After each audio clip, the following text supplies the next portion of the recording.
Hey guys, okay, so like I'm on my, I look like a hot mess, I do not care. I was getting ready to do gardening at home and I thought like, oh shoot, I gotta go to the vet. I gotta pick up the flea and tick stuff and all the things for the dogs. Anyway, I had to go pick up the dogs. So anywho, and I swung in and got Picca's toenails clipped because, anyway, again, don't go moving. So, So anyway, sorry. So on my way back home, I'm driving along, and this goes on almost every time I'm out. It's like it almost makes me not want to drive anywhere. I used to love to travel, drive places and travel places. Now it's like I don't like people the way they are and how they drive. It drives me crazy.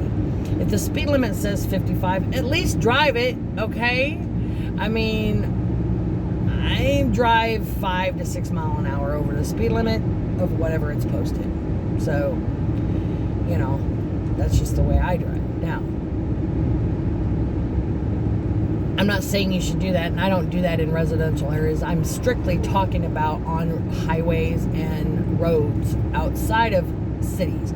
In the city, I drive the speed limit. Sometimes I drive way less than what it says. So, like, if it says that I should be driving 25, chances are I might be going 15, 20. Only because kids, man, people don't watch their kids anymore. So there's that. And it just drives me nuts.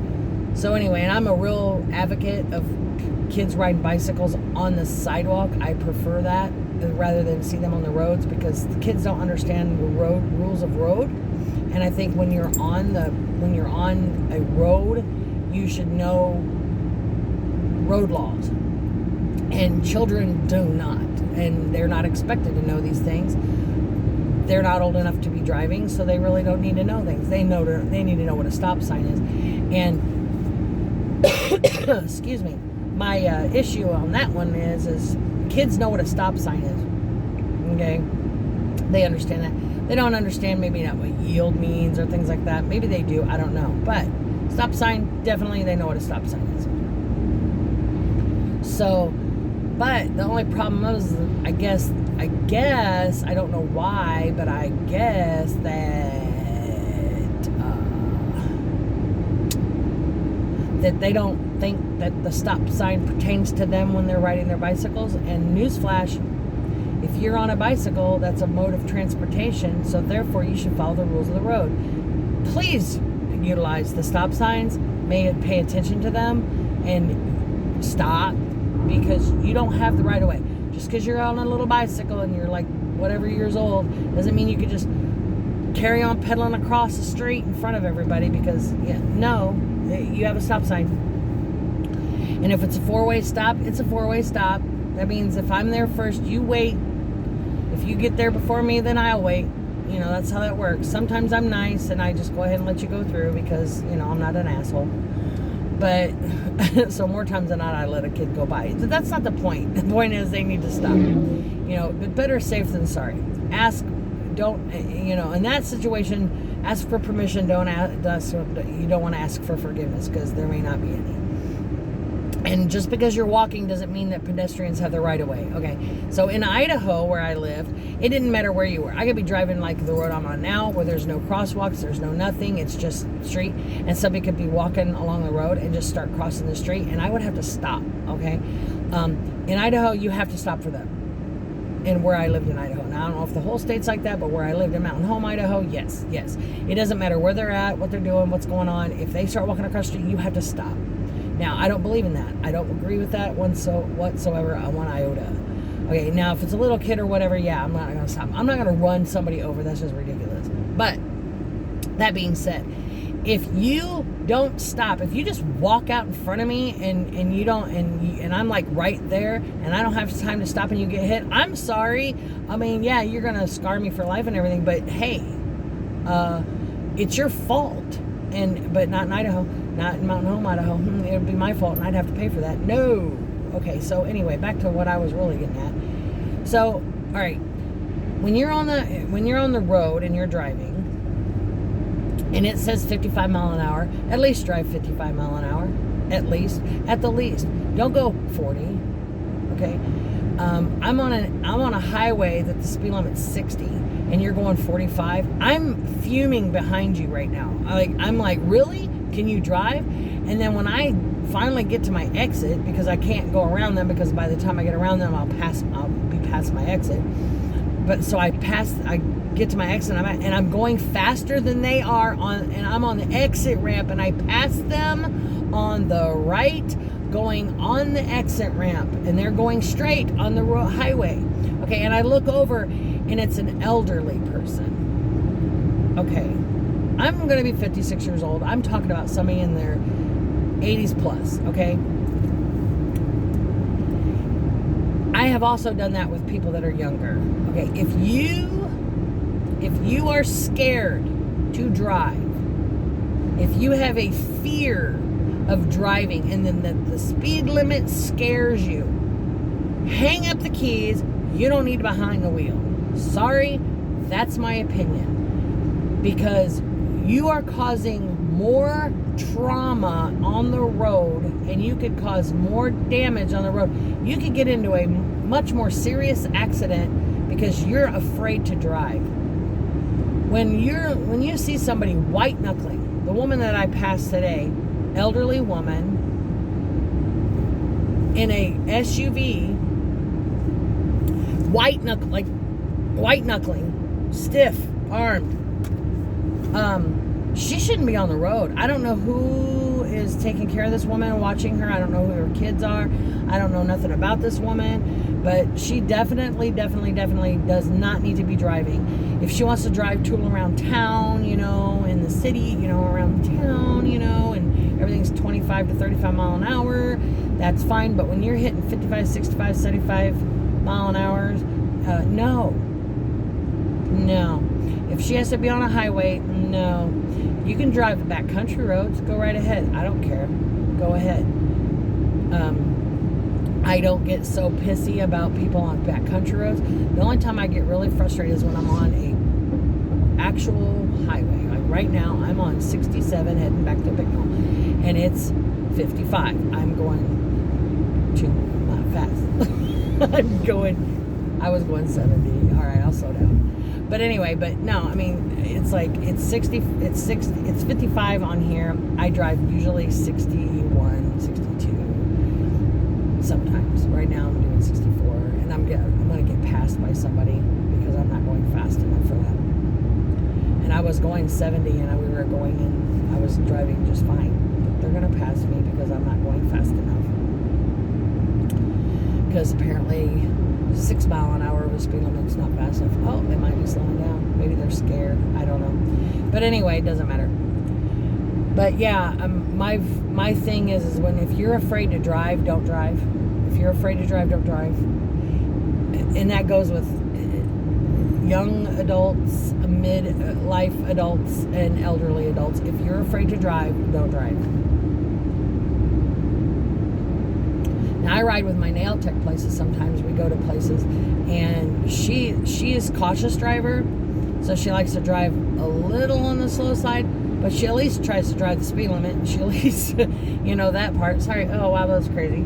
But anyway, she at least tries to drive the speed limit, but she's a very cautious driver. She's very, cautious and watching everything. Some people, I guess, would call her a nervous driver. I don't see her as a nervous driver. She's very cautious, very aware of everything going on. Me, I'm very aware, but I'm not that cautious. I'm more of a proactive driver. I don't know how you explain that one. Like, I see everything that's going on. I pay attention to what's going on behind me. I pay attention to what's going on the sides of me. I pay attention to the vehicles in front of me, but I don't just pay attention to the vehicle in front of me, but I pay attention to the vehicles in front of me. I pay attention to the vehicles coming at me.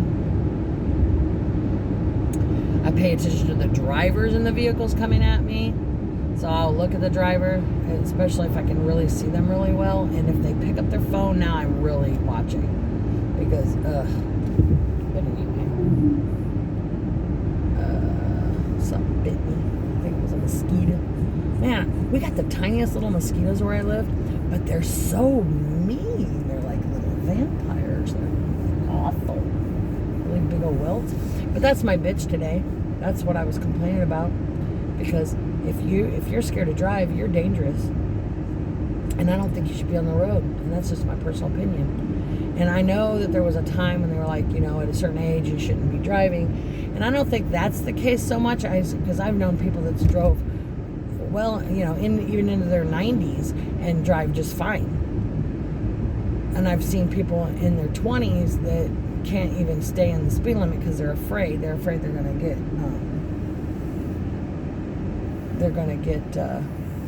in an accident.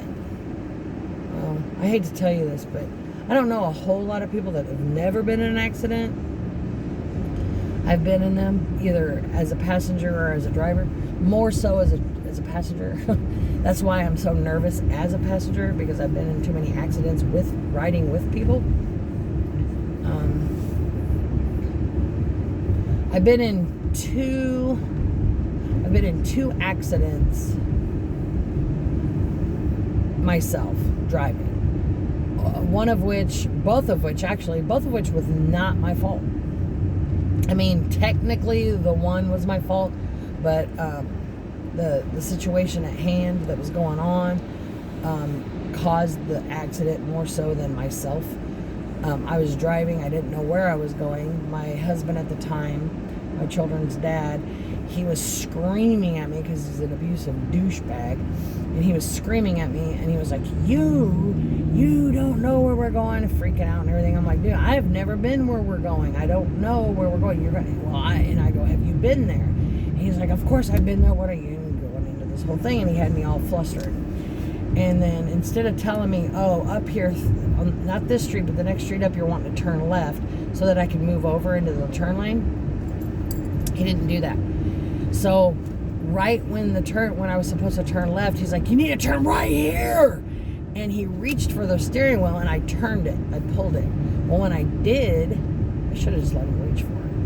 I don't know what he was going to do with it, but he reached for the steering wheel. So I yanked the wheel I pulled the wheel, and I went over to the left, and I sideswiped a government vehicle. Or I moved into the way of a government vehicle, and they sideswiped me.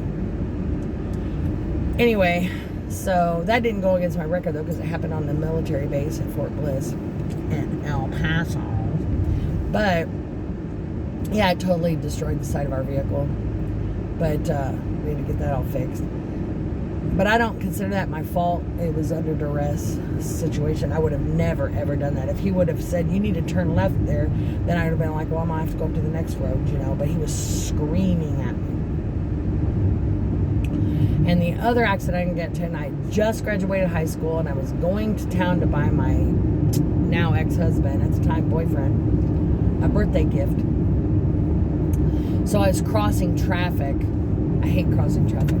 But I was sitting in the turn lane area, yielding to the oncoming traffic that was coming from the right, so I could go on across, because I already crossed the left the traffic coming from my left. And so I was just sitting in the turn lane, and I looked to the right to see if any more cars are coming, and my brother goes, oh, and he didn't get a chance to say shit. And a motorcyclist carrying him and a passenger, neither one of them wearing helmets, both were wearing shorts and tank tops, slammed into my driver's side door. And it's like I did have my arm hanging out the door, literally hanging out the door. And when my brother said, oh, I pulled my arm up, I'm like, what? I went to say, what? And the look on his face, and I had pulled my arm up. It was just like God saved my arm. It was crazy, because if my arm would have still been out there, I would have lost my whole arm, like from my elbow down gone. Probably my whole arm, who knows. But anyway, I pulled my arm up, and it crashed, and it completely totaled my mom's car, her LeBaron. It bent the frame at the driver's door, and it bent the door in it where it shoved me over. That's how hard this motorcycle hit. No helmets, no pants, and in tank tops. They were in shorts and tank tops, and flip-flops. Flip-flops, man. I mean, and the one guy that was in the passenger, in the back, he went flying over my car. It was crazy. And they had just graduated high school too, from the other school, our what do you call them? Like, we were at DeKalb Eastern, they're DeKalb Central. Rivals. They were our rival. Well, anyway, they said it was my fault because I didn't yield to oncoming traffic. Bitch, I was stopped. I was like stopped. I was not moving anywhere. I was 100% stopped. But because I was from Eastside High School and not DeKalb High School, apparently that's the thing. So anyway, but yeah, whatever. That's the only 2 accidents I've ever been in, that I've been driving. So that was fun. Happy graduation to me. But anyway, that's all I got. I'm home now, so you guys take care. God bless. Be kind to one another.